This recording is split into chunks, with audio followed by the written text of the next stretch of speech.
to the cloud. Okay, it is 6:32 p.m. on Wednesday, September 25th. We'll call to order the first meeting of the Dover Municipal Water Task Force.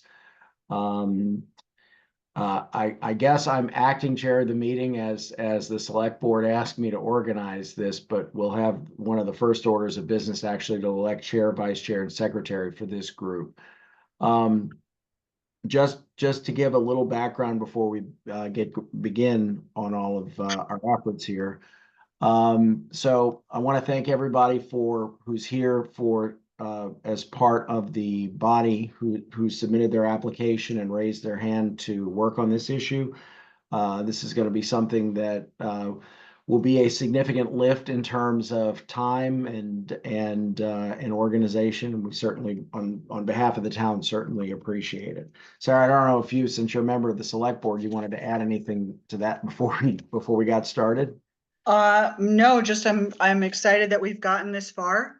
I think we've tried a few times in the town's history. I think Randy probably knows the history better than I do, of how many efforts have been made to this point, but I think we have the group and the drive from the town and from the select board that will let us actually turn this into a working project. Wonderful. Okay. So the genesis of this effort was the result of the recently completed town plan, where the plan specifically identified the pursuit of the development of a municipal water system as one of the goals. And so that led to the select board appointing this group to work on the effort. Everyone who was here was appointed either as a member or in the cases of Pete and Diane, as alternates, knowing that this is going to be a long road. There may be some issues where we have people with conflicts or that just can't make it for one reason or another. That way we have flexibility and continuity. So we certainly appreciate everyone giving us their time.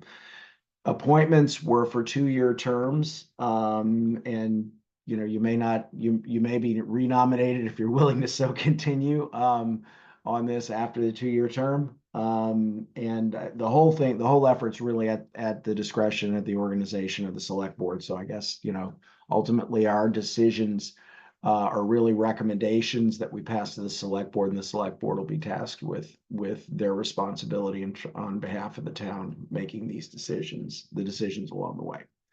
I guess I'll open it up to anyone else, or any of I see the 2 members of the public that are here, if they had any questions or comments before we begin. Okay, hearing none, we shall. So the first order of business on the agenda is to elect a chair, a vice chair, and secretary. And it's my understanding that these are kind of the necessary positions for this group. The chair to run the meetings and organize things, the vice chair to kind of help and then stand in when necessary, and the secretary to take the minutes and make sure they go in the right place. We do record these as well because of the public meeting laws. Sarah, you had a point you wanted to make on that? I saw you raise your hand. No, I wanted to nominate you as chair.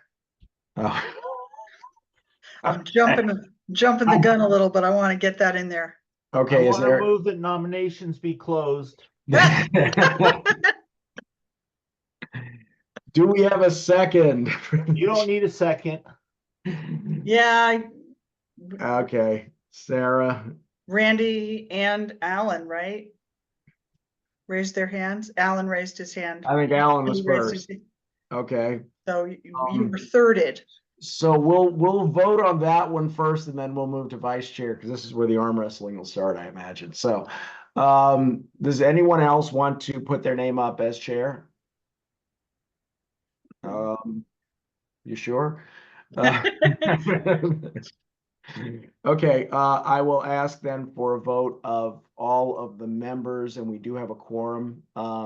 Can I just ask you to a voice vote to appoint me as chair of this body? And it's for the officership. Sarah, just one clarification. These are 1-year terms, right? all the officers are one-year terms or? are Yeah, they- we'll do that. We Again, next year.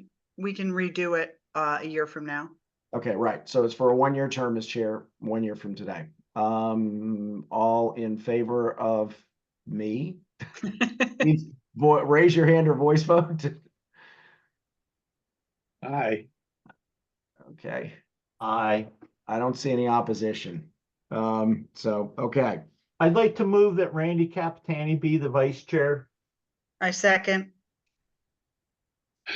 who seconded? Was that you, I Sarah? did. Sarah? Mhm. Randy, are you willing to stand as vice chair?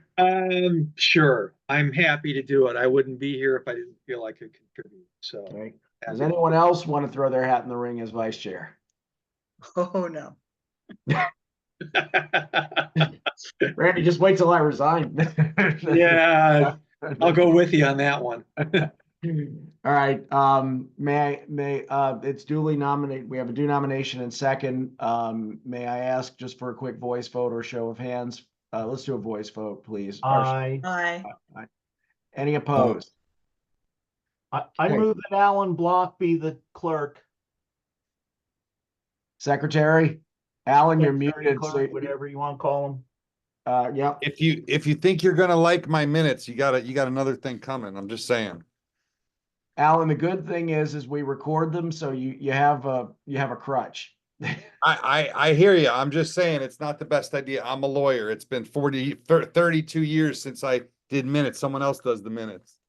But I will undertake it and we'll see how it goes if you guys want to do that. Okay. Is there a second? Sarah? Anyone else want to stand as secretary? Okay. Let's just do a voice vote. All in favor? Aye. Aye. Any opposed? Alan, welcome Yay, to Alan. Rich, you're gonna make me pull up the old copy of Robert's rules that's somewhere underneath a desk. I have one right in the open here for you, Alan. Yeah, we'll have you and I can have a quick offline conversation. We've got a good model that we used on the planning commission. Yeah, go ahead, send me the template. Actually, Alan, you don't need to worry too much about Robert's rules. That's Patrick's job. You just write everything down. There's quite a bit in Robert's rules about what I have to write and what I have to not write, though. Yeah. Write it all. I'm a lawyer. I don't do that. They have AI programs out there now that will translate There you go. voice to text. I had that almost 15 years ago. I had a program called Naturally Speaking that I used to do the Right. same thing for township meetings. I use that for doing all my invoicing for like 20 years. Yeah. For my reports. Now they Yeah. just call it AI. It still makes the same errors. Yeah, exactly. All right. So let's move on then to the next item. It's a discussion of the scope of work of the task force, so everyone kind of understands what the scope is. One of the documents I sent out to the group was something that I had put together for the select board that kind of defined the process of who was going to be on the body and what the scope of responsibilities. Just to summarize it, I think what we tried to do in picking the people that are serving here is to make sure we have a broad cross-section of perspectives from the town without specifically saying, for example, Rich Werner is here because, he's the fire chief, but that's part of the thinking. We want to make sure that there are concerns and interests that are potentially impacted by this decision. Same thing, Dan, in your case, you're here because you're associated with Mount Snow and you were appointed at their request. So we're all here thinking of this though as residents of Dover and people that have an interest in making the decision. So then our activities, when we get down to the scope of the responsibilities, our activities are really to initially manage a process of gathering the information that we have available, hearing from the public, getting the professional opinion and getting an update of the feasibility study that was done back in 2010, and then developing a roadmap to see, assuming if at that point the answer is yes, it's feasible, and the select board says yes, it's feasible, we go forward, then we have engagement with vendors and engineers and in the community and other people to make sure that we've done a well-considered process that takes into consideration a broad range of perspectives, and we make a good decision on behalf of the town, or a good recommendation to the select board for their decision, and give them a reasonable basis for that decision. So the details of what we're going to be doing, well, in that scope of responsibility, that's pretty much the best I could do, not knowing until we actually get into it. But I think, I tried to make it broad enough so nobody's surprised. So if you want to run screaming from the call in the building, this is kind of your last moment to do so. But I think, it's a good framework. Can I open that up if anyone has any questions, comments, or concerns based on that document or what I said? I have one question about the timing of the meetings. What is the plan moving forward for our meetings? Do we have one of those, or are we gonna set that now? That's gonna be the next agenda item, so, Okay. so we'll talk about that in a moment. Great. Yeah, so is there anything else, in the scope of responsibility as it's drafted? That anyone had any questions or concerns or comments? Okay, hearing none, then we'll move to Dan's question, which is establishing a regular meeting schedule. We just picked this night because it was a short night where there wasn't anything else going on in terms of other meetings in town. I had the opportunity to talk to exchange messages with Rich and talk with Jeanette about the available nights in the town meeting schedule. And I've gotten a couple of sets of slots. I'll propose them, and then if you want to write them down, then we can see, what works for everybody. So choice one looks like it could be, and I'm not ranking these, it's just the first one. The first and third Thursdays of the month, rather, first and third Thursdays. I should pause. What I'm going to propose to this group is we begin with every 2 weeks. We may be able to change that frequency later. But I think in the beginning, we've probably got a little bit of a lift to do to get things going. So I'm going to propose twice a month to get started. So first and third Thursdays is choice one. Choice two, and Rich, you may have something to say about this, is the second and fourth Wednesdays. And we're considering evenings, this 6:30 time slot for all the meetings, by the way. And then the last choice, if neither of those works, the planning commission is on hiatus until probably in January sometime. So we have the planning commission slot available on Monday evenings of the second and fourth Monday of each month, at least until January. So if those first two don't work, we have that we know that one works. So I'd like to move that we meet on the second and fourth Wednesdays, I think you said. That's choice. That is a choice. Yes. As Yeah. long as it works with you, Rich. I was worried about you because I know you have fire department activities on Wednesdays. That's first and third. Okay. So second, fourth, I mean, either that or the Thursday works really good, but I think Wednesdays would be good because it kind of just ruins all my Wednesday nights instead of just half of them. Does anyone have a strong opinion otherwise? That we can make sure that all of Rich's Wednesday nights are ruined? Rich, But you got a hanging lot out of with you, fun? Patrick, it'll be the bright spot of my Wednesdays. Well, I appreciate that. Thank you. So is everyone here comfortable with us setting Wednesday evenings, the second and fourth Wednesdays of every month, as our regular meeting time at 6:30 p.m.? And I pledge we're going to try to make every meeting not an hour. Yeah. We can. Are we thinking Zoom or in-person meetings for the group? I think generally we can meet by Zoom. Sarah, there's no obligation for a body like this to meet in person, correct? To have an in-person presence? Is that I correct? don't believe so. I believe that as long as we have access by Zoom.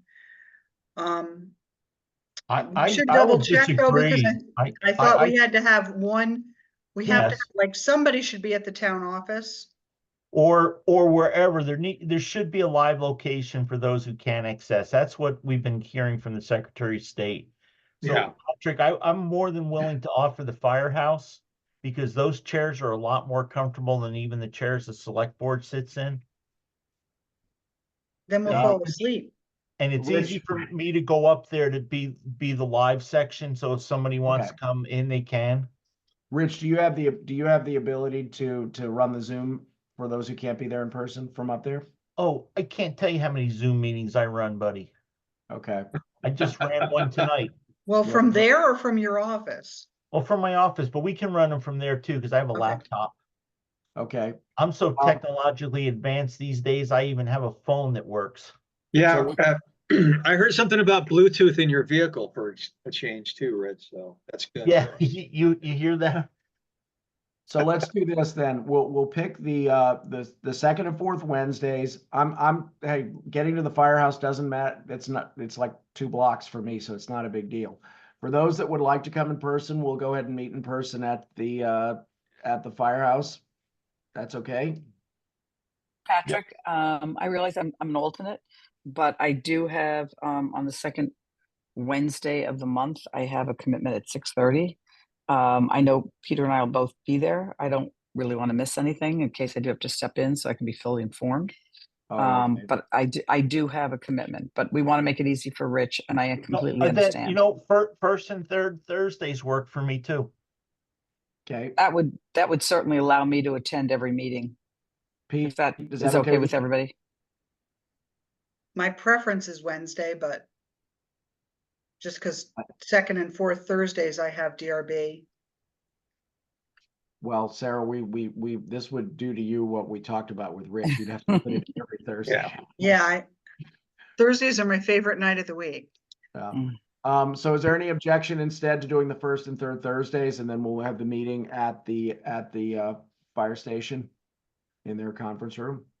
I just have one comment. Is there a reason for the 6:30 time slot and not during business hours? If we did a 5:30, I could do Wednesdays. The only Dan, there's no reason other than that seems to be when all the town meetings are. That we During could, business hours? It's Yeah. tradition. it's kind of tradition in town if you know, we'll. Like- I have a lot of family obligations after 5, where my boys kind of need me around. Okay, So this is a concern for me. okay, I ran into the same thing with the mover board as well, but they Okay. flexed, and I was appreciative of that. well, I mean, if you would, I certainly look, I've got the flexibility. If others are flexible, we could move it up a little bit earlier, you know, we could do it at 4:30 or 5 o'clock, if that would make it easier for you, Dan. It would 4:30 would work really well for me. I have no problem with that, particularly on a Thursday actually any of the days. 4:30 be fine with me. I would have a conflict at 4:30 on any number of days. I have a lot of meetings with West Coast guys and they always end up around that time because they're after lunch. Yeah. So Get it, fair I would enough. miss a lot of those. After 5:30 is fine. Even 5 I can probably do, but anytime before that, I'm gonna miss a bunch. Should we compromise at 5 o'clock? Does that kind of get us the least Yeah. stepping on everybody's toes? Okay. And Wednesdays I at think 5? 5 o'clock, and I think we can, discuss it as we go and be flexible. And Alan, if you're having issues, we can adjust it from there. Yeah, let's start with 5 and if it doesn't work, we'll commit to bring it back up to this group because we really want to get as much participation as we can. So this is for the moment, 5 p.m. first and third Thursdays of every month. Well, I thought we were gonna be able to move it back to Wednesdays if we go to 5 p.m. I'm okay with that.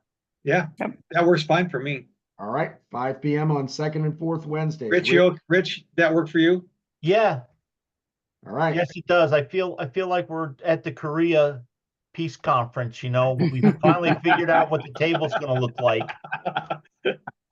Oh, And God. I will say, I mean, I think that, obviously we're gonna have a lot to do in our meetings, but a lot of what we're gonna be doing is actually gonna be outside of the meetings in terms of research and Yeah. following up with different boards and entities. So the meat of a lot of what we're gonna be doing is not actually gonna happen in those 2 hours a month.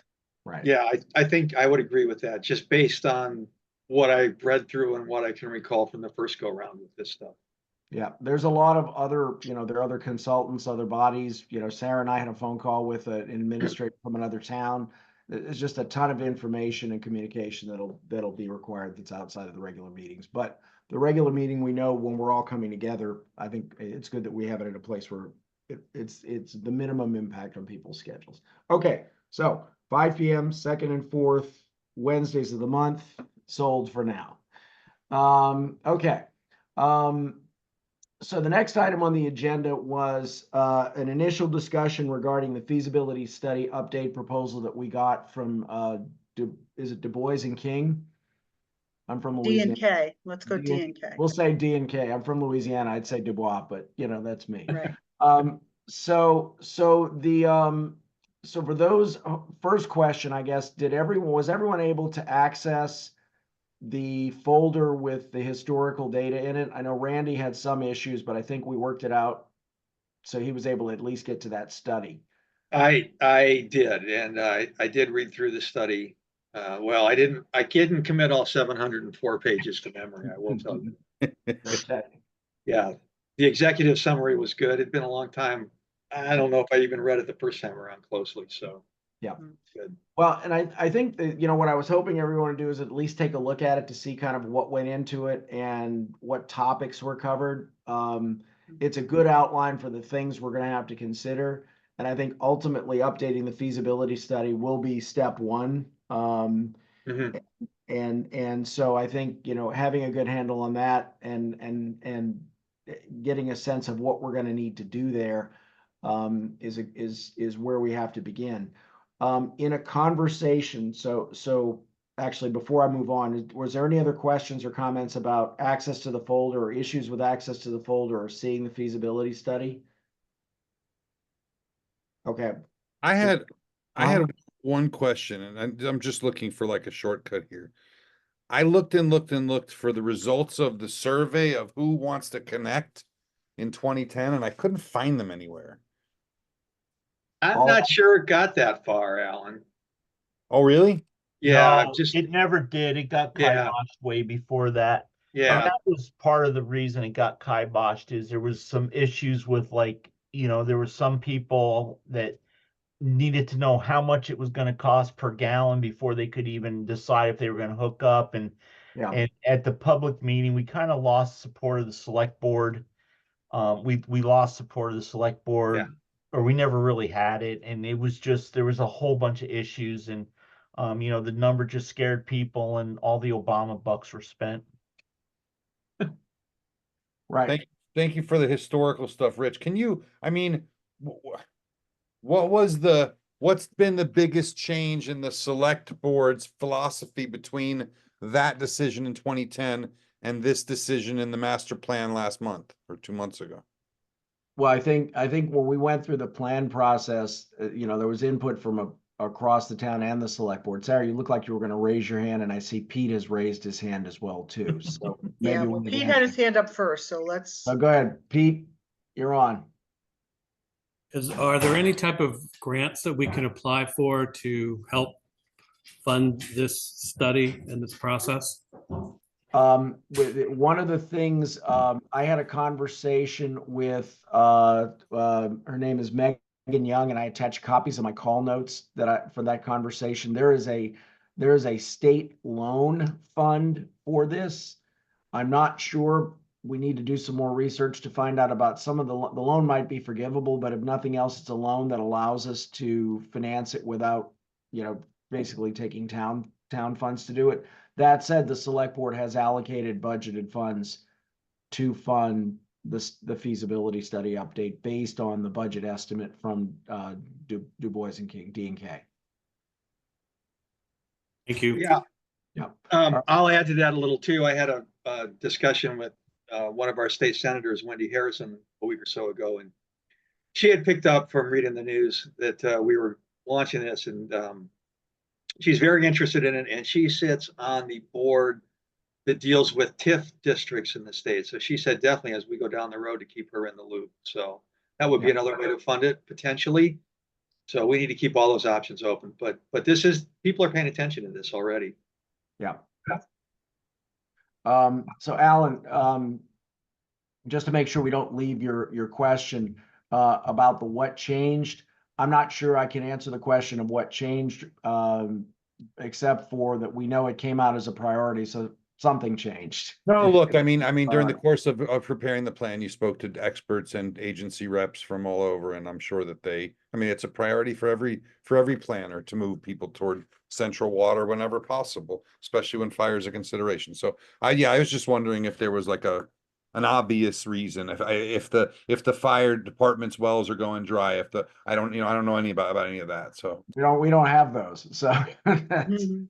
Sarah, go ahead. Well, I mean, I can't speak for the whole select board, but I think it became glaringly obvious that there was going to be a limit on growth in the town if we didn't have a municipal water system. And recognizing that we're not going to, there are things in the town we want to do that aren't going to be sustainable if we don't have some sort of way to grow things appropriately. And so is that because water, the water wells, the existing supply is diminishing, is going down, is whatever, or just because eventually you've got to get central if you're gonna have multifamily? You've Well- got to, you're not going to be able to sustain there's going to be a limit on growth if you don't have ways for people to get water. Up in Dover Hills, I know there's a lot of people who, it's like dueling wells.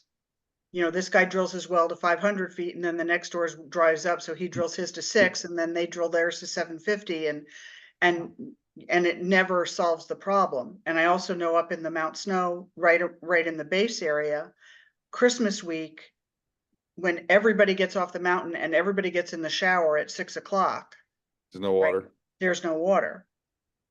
We also we had a large expenditure on PFAS remediation up at the town common. And that is only likely to be found in more and more places. So having a central water system is going to, down the road, help us with addressing things like that. And with, what other chemicals do we not know about now that are going to show up in 10 years? Yeah, Alan, we'll spend some more time on this. I want to make sure, because we have a larger group than we do in the planning commission, if you could raise your hands for comments, and Diane, you're the next person to raise, so you're up. When we were having conversations during the planning commission, one of the issues was that going forward, the state is also starting to put restrictions on grants and other things that we might be seeking, and although we do have sewage, which is good, but as going forward, there was some talk among the state that it would also require town water in order to be able to qualify for certain things that we might be looking for going forward. So having both of those would open up state dollars to us that might not be opened otherwise. That was just one of the thoughts of, Okay. Patrick, correct me if I'm wrong, but I believe that was also one of the issues. I think I remember that comment during some of the discussions. Any other questions or comments on that? So I guess what I would like to do, I'll propose, and if there's general agreement, I'll act accordingly. I'd like to reach out. We asked Jonathan Ashley, who is, I believe, the lead engineer on the feasibility study last time. He is at a different firm. He's at D&K now. The different firm did the work before, but he's the one most familiar with this project. He's the one who put together the proposal that was included, or the draft proposal that was included with the packages for this group. What I think I'd like to propose, unless someone's got a different thought on this that we can consider, is maybe inviting him to come to our next meeting, and then it'll give everybody here time to review what was circulated, and then we can ask him questions and make suggestions that we think, if there are any edits to that proposal before we refer or make a recommendation to the select board. Does anyone think, have a view on whether that's how you'd like to proceed, or a different thought? Randy? Yeah, I'm fine with that. I mean, I think there's the guy with the most history, at least in terms of how the study was prepared. So why not talk to him sooner rather than later? There's no reason to reinvent the wheel on a lot of this. I can see that just from, cruising through it today, that a lot of the stuff is still going to hold. Obviously, the dollar amounts are going to be completely different and out of whack, and Right. The names and the players will be different, but you know, the ground is the ground. That hasn't changed in 15 years, so that's all good. So why not bring him in? I'm good with that. Okay. Rich, you're up. Yeah, I'd like to suggest that maybe go a different track. And my thought would be, and I don't know why my hand won't go away. My thought would be, Lance Phelps was the engineer that we actually hired, and then John worked for him. And, if you're going to be looking to maybe bring him in, I would think it would be really a good idea. Maybe if we see Lance would give us half an hour. And, he was the one that supervised it. He's the one that's getting us all the records and get his thoughts on it. When you're kind of going right to the person you're going to hire, it's going to be pretty rosy picture. I think Lance definitely had the best feel about why it failed at the first time. And I don't recall John being there for that. I think they brought a different group of people in for the big meeting, the big massacre up at the town hall. So I think my suggestion would be bring him in. He's still in the area, even if we have to hire him for a half hour. I think it's money well spent. I know you're going to go see him. I can't go on Friday. I really wanted to, but I think he would be a really good one to talk to. Thanks, Rich. Yeah, just to fill that comment out, I'm going to be going to pick up some documents and have lunch with him on Friday in Middlebury, Vermont, wherever that is. Sarah, you're up. You raised your hand. Yeah, I just wanted to, and I know I had this conversation with you, but now I'm not remembering. Are we obligated to put this proposal out to an RFP? Yeah, the state, the state fund, when I spoke to Megan Young in the notes, they don't require it unless either the select board or the town attorney says it is necessary. There's no requirement from qualification for any funding under their program for this. So have we talked to the town attorney? I have not talked to the town attorney, but I can. I know who that is. Dave Rue. Dave Rue. I'll send you his contact information. Yes, please. All right, Alan? Whether or not it's required to go to bid, is there a reason we wouldn't send it to bid anyway and try and get the best deal?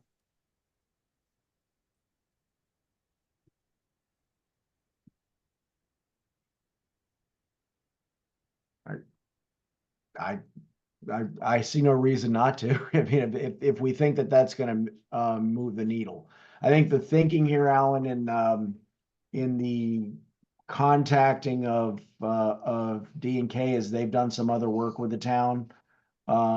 Sarah, you can say which one that is, but or which part of whatever project that is. And this particular engineer was the one who was most familiar, subject to Rich's comment regarding the guy who's retired, who used to run that firm. Rich? Yeah, I think he would do a fine job for us. When we put it out to bid last time, the bids were very close. One of the big things that made us go with the firm that we did was that we felt that they would have a really good presence at a public presentation to the entire town.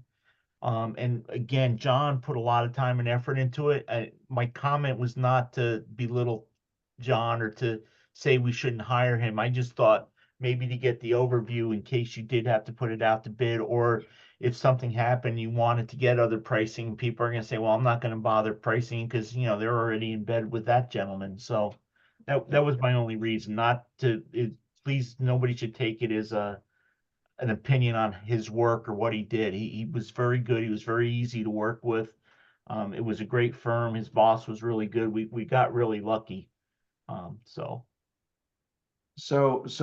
I mean, these are all great questions. I think that having a conversation, I'll be having that conversation with whatever his name is, Brooks, on Friday when I get the documents from him for us. Sarah, if you could send Dave Rue's information, I'll reach out and see if it's required. Is there a sense, either from the members of this group or I'm gathering a sense from the members of this group that maybe there's a thought we should open this up for bid. Or is there a different view? Sarah, you may have more history here. Well, I'm just wondering, there's going to be different phases of this, so I'm not sure. I think we need to break down what all the different, Yeah, because there's the initial survey and then there's going to be multiple phases after that. And is there a point at which we say, once we've committed to one company, we're committed to them for the entire process?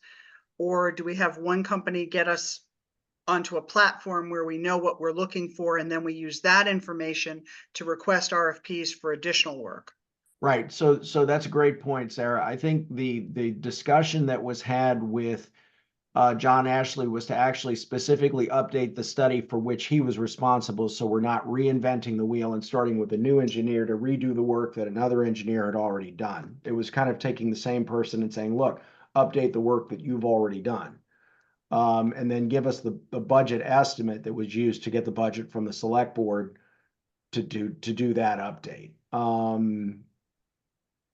Nothing commits us to use that engineering firm for anything else. This is literally just to update the prior feasibility study from 2010 to today. Pete, you raised your hand? I did. Do we know if there are any other towns just a little bit ahead of us? I like stealing from everybody and like to find out what they're doing. Sarah, I'm going to ask you to comment on that because I know you actually did some work on that. Well, we spoke to, was the town, was it Berlin we spoke to? Berlin, yeah. They Berlin. had just finished theirs. They were like 2 years out from having completed. And I think, and now the names are escaping me, but I think, is it Killington that's right on the cusp? Yeah. So yeah, we've got a bunch of, we've got a new member in the meeting. Mhm. We've got 2 new members in the meeting. Yeah, there are, I got the names of 3 towns. I reached out to them all. One of them responded. That was the gentleman that Patrick and I spoke to. But yeah, we have lists from the whichever agency was at the state who filled us in on who's working through the process now or has just worked through the process. And do we know what engineering firms they're working with? That's an easy question to ask. I don't, because 2 of them didn't return my call. I don't have that information. I can certainly reach out to the Berlin. This was Thomas Badowski, who's the town administrator of Berlin. I can reach out and ask him if you wish. Okay.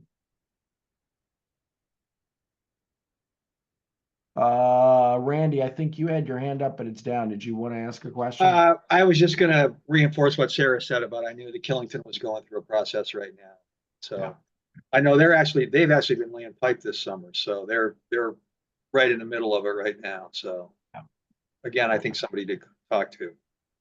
Yeah, and just to fill in, so in my discussion, if you look at my notes in the discussion, the feasibility study, even if we had no existing feasibility study, the feasibility study is the first step to do all the rest of the stuff. You don't get to environmental survey or anything else, or even design or anything unless you go through the feasibility study, and that includes community engagement elements and things like that.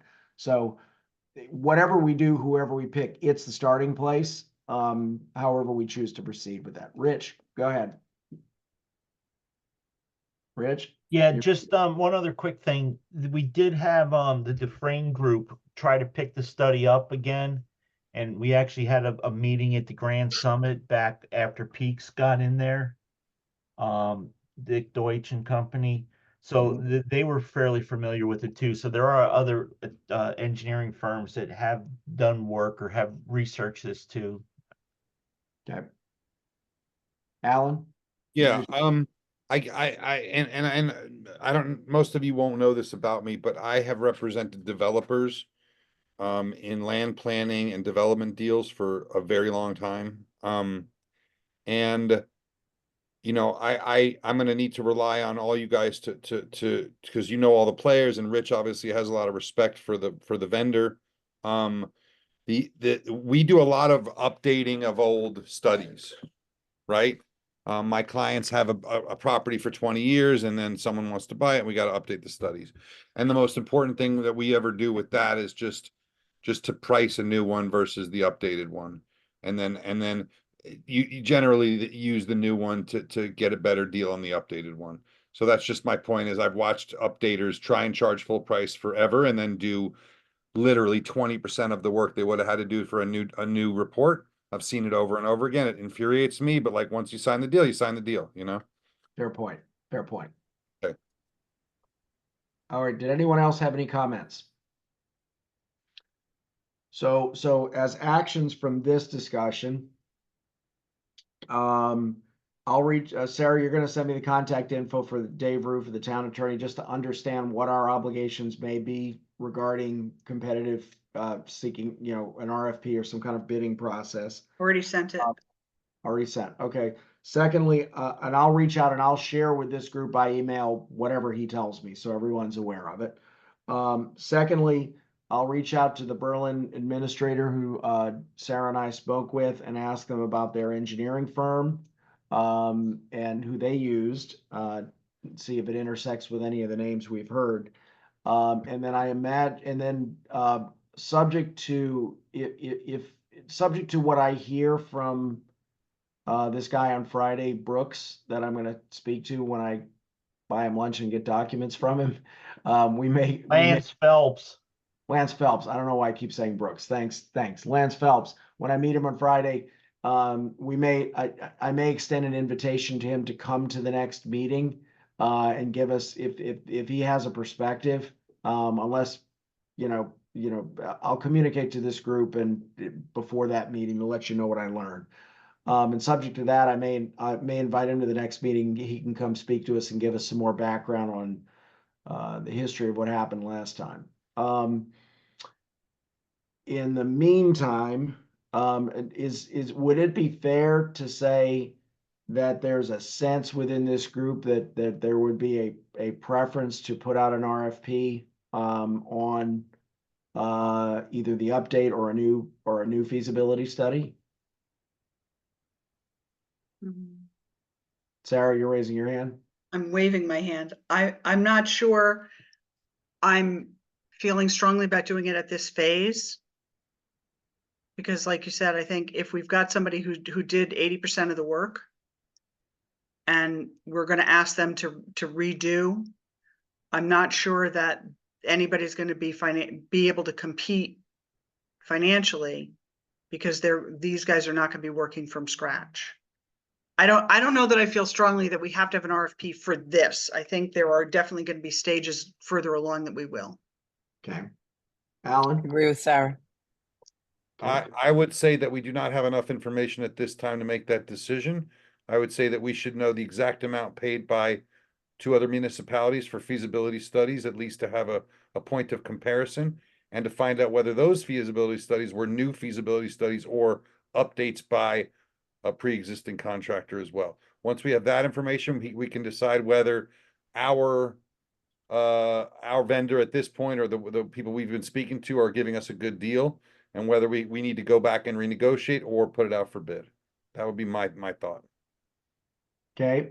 Randy? Yeah, I think Alan makes some very good points. And the other thing we haven't talked about too is turnaround time. How quickly do we want this done?